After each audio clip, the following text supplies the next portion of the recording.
महाकाली, जय महारुद्र, हर हर महादेव, जय गुरुदेव। साधकों, आप सभी का स्वागत है आपके अपने चैनल तंत्र सिद्ध संस्थान में।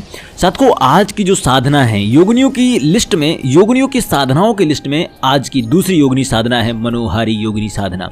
इसको हम मनोहारी योगिनी के साथ साथ मनोहरा योगिनी भी कहते हैं। बहुत ही अद्भुत सुसज्जित, सर से लेकर पांव तक अद्भुत सुसज्जित, नए नए आभूषण, विरंचित आभूषणों से सुसज्जित, नई पोशाकों के साथ, कभी अर्धनग्न अवस्था में, कभी आभूषणों से केवल सुसज्जित होकर प्रकट होने वाली माता मनोहारा योगिनी, जो माता महाकाली, महाछिन्नमस्तका, भुवनेश्वरी देवी और अन्य महाविद्याओं की अनुचरी हैं, जो शमशान काली की प्रथमद अनुचरी मानी जाती हैं।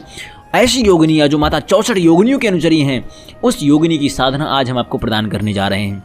साधकों, इतनी भव्य जो किसी के मन को भी मोह सकती हैं, किसी के मन को भी भ्रमित कर सकती हैं, किसी को भी कुछ भी प्राप्त कराने में सक्षम हैं। वैभव, ऐश्वर्य, मान, प्रतिष्ठा, पद, किसी भी प्रकार का शत्रु मर्दन हो, ये समस्त प्रकार से बिना किसी साधक को चोट आए हुए संपूर्ण बाधा मुक्त करके साधक को हर एक मार्ग में प्रतिष्ठित करती हैं और हर एक जगह सफलता प्रदान करती हैं।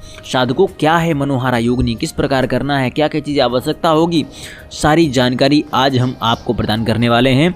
ध्यान से सुनना हर एक चीज़ को। जो इस साधना को करना चाहता है वो इस साधना को करने के लिए पहले तो एक कॉपी पेन ले ले और हर एक चीज़ को बहुत ही बारीकी से लिखना शुरू कर दे, क्योंकि व्यक्ति कुछ चीज़ों को भूल जाता है और बाद में गलती करता है, और ये साधनाओं में गलती की गुंजाइश नहीं होनी चाहिए। ठीक है, तो कहाँ करनी है साधना, सबसे पहले आपको ये बताता हूँ। नदी तट में होगी और नदी के बाईं ओर बैठना है आपको। हर एक चीज़ से निवृत्त होकर जाएँ। पूजा पाठ आदि जो आपका घर का पूजा पाठ है उसको आप करके जाएं, पूर्ण रूप से ध्यान आदि करके जाएं। सब कुछ करने के पश्चात स्नान आदि नित्य क्रियाओं को समाप्त करके पूर्वोक्त ध्यान के अनुसार न्यास आपको करने हैं। ऋषिद न्यास करना है और अंग न्यास करना है, खंड न्यास करना है।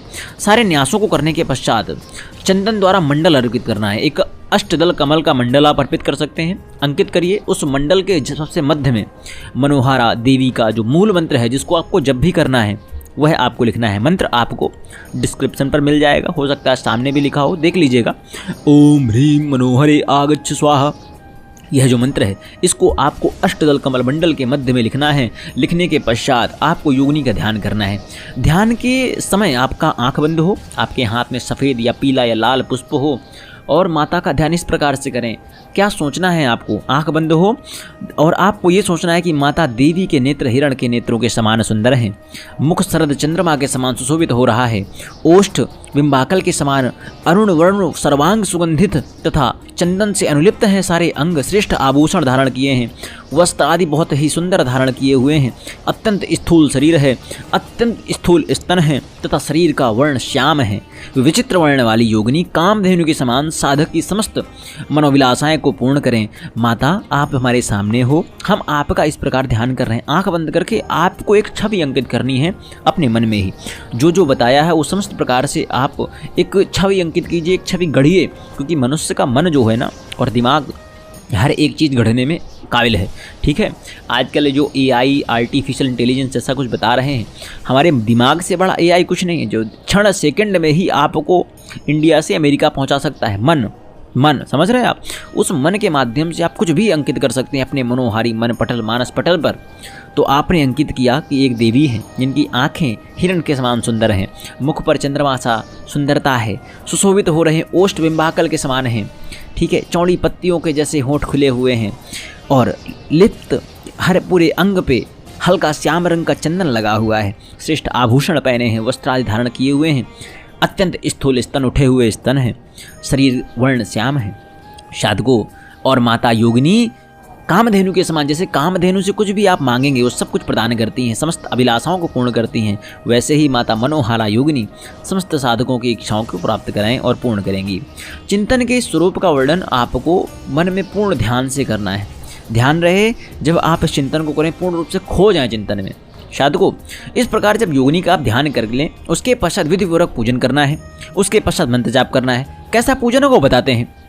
आप मनोहारा योगिनी का फोटो या यंत्र आप चाहे तो रख लें। ठीक है, धूप दीप गंध पुष्प मधु और तांबूल आदि से मूल मंत्र द्वारा पूजन करना है। जब आप धूप करें तो मूल मंत्र को ही जपें, तदुपरांत मूल मंत्र का प्रतिदिन 10,000 की संख्या में जप करना है। 10,000 यानी कि 100 माला, क्योंकि एक माला बराबर सब होता है और 10 माला बराबर 1000 होगा, तो 100 माला मंत्र जाप आपका प्रतिदिन होना चाहिए। 1 मास तक निरंतर जप करना है। मास के अंतिम दिन में प्रातः काल से मंत्र जप आरंभ करके दिन भर जप करना है। अर्धरात्रि तक जप करते रहने पर मनोहारा योगिनी साधक को दृढ़ प्रतिज्ञ जानकर प्रसन्नतापूर्वक उसके पास चली जाती है। साधकों, इस साधना में सबसे प्रमुख यह है कि इसमें प्रत्यक्षता का पूर्णतः अनुभव है। यह प्रत्यक्ष की गई साधना है और बहुत ही सुंदर सुशोभित। और इसका जो हम आपको क्रम बता रहे हैं, आप अगर इस क्रम से साधना करते हैं तो आपको जरूर ही प्रत्यक्ष होंगी माता। ठीक है, साधक से कहती है कि तुम्हारे मन में जो भी अभिलाषा हो आप वर मांग लो। उस समय साधक पुनर्वार देवी का ध्यान करे, उनका उपचार सहित पंचोपचार पूजन करे। उसके पश्चात योगिनी की पूजा में हीम मंत्र से प्राणायाम तथा हांग अंगुष्ठाभ्याम नमः आदि से करन्यास करना है। आपको हाथ जोड़कर प्रणाम करना है। जो भी आपकी अभिलाषा हो, किस रूप में आप उन्हें प्राप्त करना चाहते हैं, वह सब उन्हें बता दें। साधकों, इस योगिनी की पूजा में आपको साधक सावधान होकर सद्दो मांस द्वारा बलि प्रदान करके चंदन से जल एवं अनेक प्रकार के पुष्पों से मनोहारी देवी का चिंतन करे, पूजन करे तथा अपने मन की अभिलाषा योगिनी के समक्ष प्रकट करे। इस प्रकार साधना करने से योगिनी प्रसन्न होकर साधक के मन की सर्व अभिलाषाओं को पूर्ण करती है तथा उसे प्रतिदिन 100 स्वर्ण मुद्रा भी प्रदान करती है। 100 स्वर्ण मुद्रा यह जबकि साधना है, ये उस साधना के अनुसार लिखा गया है। अगर आप इसे प्रत्यक्ष कर लेते हैं तो 100 तो बहुत छोटी चीज़ है ना। बहुत अनन्य स्वर्ण मुद्रा भी प्राप्त करा सकती है वो। साधक को चाहिए कि उसे योगिनी द्वारा जो धन प्राप्त हो वो सब व्यय कर दे, बचा कर ना रखे, क्योंकि कुछ भी बचा लेने पर देवी क्रुद्ध होकर साधक को कुछ नहीं देती। देखिए, व्यय करने का मतलब यह है कि यह देवी अपने जितना आप उनको देंगे उतना ये मांगती हैं कि उस प्रकार से आप इसका व्यय भी करें और व्यय उस सकारात्मक प्रयोगों में हो, जिससे आपका बल बढ़े। जब आपका बल बढ़ेगा तो आपके बल के माध्यम से उनका तेज बढ़ेगा। इस कारण से वो अपने दिए हुए धन का समस्त व्यय करने की सलाह देती हैं। ठीक है, इस योगिनी का साधना करने वाला व्यक्ति अन्य स्त्री के सहवास को त्याग दे। इस साधन के प्रभाव से साधक अविवाहित होकर स्वतंत्र विचरण कर सकता है। यह योगिनी साधना सुरासुर गणों पर भी अत्यंत गोपनीय है। देखिए, इसके कुछ विधान ऐसे हैं जो विधान आपको कुंडली विश्लेषण के बाद जानकारी प्राप्त होगी। कन्या लग्न, वृश्चिक लग्न और मिथुन लग्न और मेष लग्न यानी बुध और मंगल के लग्नों के लिए विशेष उपाधियां भी हैं, विशेष चीज़ें भी बताई गई हैं। ठीक है, जिनका राहु मिथुन में बैठा हुआ है, जिनका केतु मिथुन में बैठा हुआ है, इनके लिए भी कुछ सीमाएं बांधी गई हैं इस कारण से। और जिनका अष्टम में केतु बैठा हुआ है और लग्न उनकी वृश्चिक है, उनके लिए भी कुछ सीमाएं बांधी गई हैं। इस कारण से आप सभी से एक प्रार्थना है कि जो भी कोई इस पर आना चाहे, जो भी कोई इस साधना क्षेत्र में आना चाहे, वह पहले अपना विस्तृत रूप से कुंडली विश्लेषण करा ले। एक और चीज़ है, कुंडली विश्लेषण की फ़ीस हमने बिल्कुल सामान्य कर दी है। 1100 रुपये कुंडली विश्लेषण होगा आपसे, 1500 रुपये माफ़ कीजिएगा 2100 रुपये और स्कैनिंग होगा और 3100 रुपये तंत्र स्कैनिंग होगा। ये 3 मूल्य हैं, आपको आपके स्क्रीन पर भी शो कर रहे होंगे और इससे मूल्य अब नहीं बढ़ने वाला है। ठीक है, इस वर्ष तो नहीं बढ़ने वाला है। ठीक है, जो भी करना चाहता है, करवाना चाहता है, वो कृपा करके और व्हाट्सएप पर संपर्क कर सकता है। किस प्रकार से उसे आगे बढ़ना है, कैसे आगे नहीं बढ़ना है। ठीक है, सामान्यतः किसी प्रकार की आपको जानकारी चाहिए, आप जानकारी प्राप्त करिए, संपूर्ण विश्लेषण कराइए। विश्लेषण के पश्चात जिस प्रकार आपको किस साधना के अंदर प्रवेश करना है, उस साधना का मार्ग बताया जाएगा।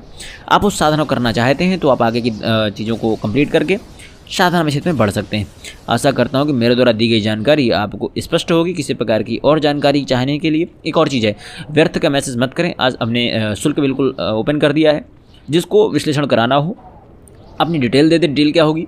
नाम, माता का नाम, पिता का नाम, जन्मतिथि, जन्म समय, जन्म स्थान, उपरोक्त डिटेल दे दे और 1100 रुपये दक्षिणा भेज दे, उसका स्क्रीनशॉट भेज दे। उसके पश्चात आपको 24 घंटे के अंदर आपका विश्लेषण मिल जाएगा और आपके साथ 20 या 25 मिनट का जो समय होगा वो भी गुरुजी का कॉल के माध्यम से अगर आप बात करना चाहें वो भी निर्धारित कर दिया जाएगा। जो ऑरा स्कैनिंग कराना चाहते हैं उनके लिए प्रमुख चीज़ ये रहेगी कि ऑरा स्कैनिंग के लिए उनको अपने शरीर की पूरी फ़ोटो भेजनी होगी। कपड़े पहने रहें, गले, हाथ और किसी जगह पर कोई अंगूठी या कलावा या गले पर कोई ऐसा माला कुछ भी ना हो। ठीक है, और अपने दाएं हाथ की हथेली भी प्राप्त दे। ठीक है, यह होगा ऑरा स्कैनिंग का। और जब तंत्र स्कैनिंग कराना हो, तंत्र स्कैनिंग में भी उपरोक्त ऑरा स्कैनिंग की चीज़ें ही चाहिए होंगी। पूरी फ़ोटो चाहिए होगी, दाहिने बाएं दोनों हाथों की हथेली की फ़ोटो चाहिए होगी। आशा करता हूँ कि आपको मैं सब कुछ स्पष्ट करा पाया हूँगा। जय महाकाली, हर हर महादेव, जय महारुद्र, जय गुरुदेव।